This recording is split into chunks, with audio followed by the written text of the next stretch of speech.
This video is brought to you in part by Inked Playmats at inkedplaymats.com, your place for custom-made playmats. Design your own or shop from other featured designers. Use promo code KLOTZ to save 10% on your order.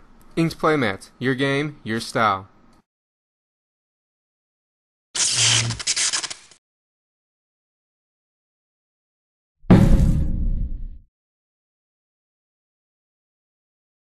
Hello everybody, this is Kevin from KlotzProductions and welcome to another Magic the Gathering match.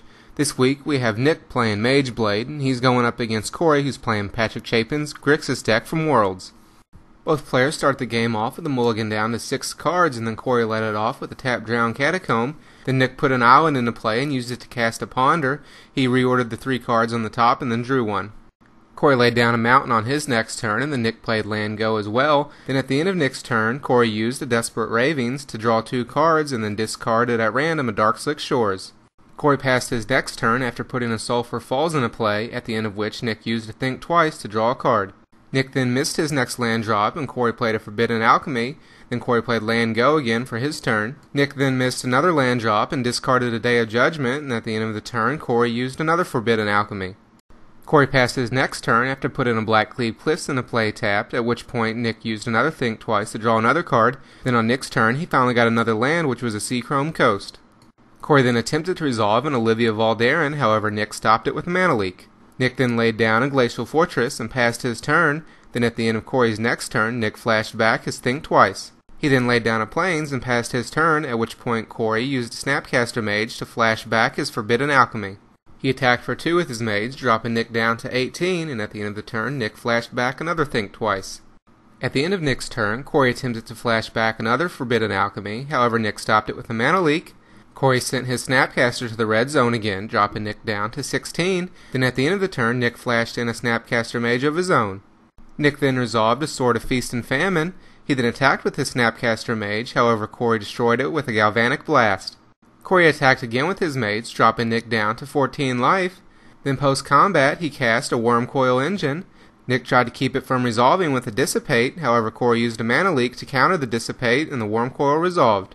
Nick then tapped out on his turn to resolve a Consecrated Sphinx. Then when Corey drew his next card, Nick drew 2. Corey then sent his Wurmcoil Engine to the red zone, which Nick decided to take, dropping him down to 8 life and taking Corey up to 26. Then post-combat, Corey resolved an Inferno Titan and did 3 more damage to Nick, taking him down to 5. For Nick's next turn, he started off by equipping his sword to his Consecrated Sphinx and attacking for 6, taking Corey back down to 20 life and forcing him to discard the last card in his hand, which was a Desperate Ravings. Nick then untapped his lands and wiped the board with a Day of Judgment. When Corey's Wurmcoil Engine died, it brought in a 3/3 Death Touch along with a 3/3 Life Linker. Then Nick resolved a Snapcaster Mage and equipped his sword to it. At the end of Nick's turn, Corey flashed back his Desperate Ravings to draw 2 cards and randomly discarded a Liliana of the Veil. Corey then started his next turn by flashing back a Forbidden Alchemy from his graveyard. He then attacked with his 2 tokens.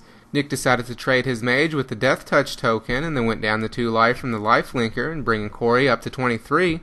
Then for Nick's next turn, he started off by casting a Batterskull. It did resolve, however Corey forced him to pay 3 more mana for it with a Mana Leak, leaving Nick with only 1 untapped land. For Corey's next turn, he started off by using a Snapcaster Mage to flash back his Forbidden Alchemy. He then cast a Desperate Ravings to draw 2 more cards and randomly discarded a Precursor Golem, leaving a Dismember in his hand, which he used to get rid of Nick's Germ token. This cleared the way for Corey's Worm token, which he used to finish off Nick, giving him the win and taking them to Game 2. So that's it for this game. I hope you all enjoyed it. Be sure to check out the annotations at the end of this video to find the full version of this gameplay along with previous highlights games. And as always, if you like this or any other video, give it a thumbs up and add it to your favorites, and then subscribe and come back for more videos.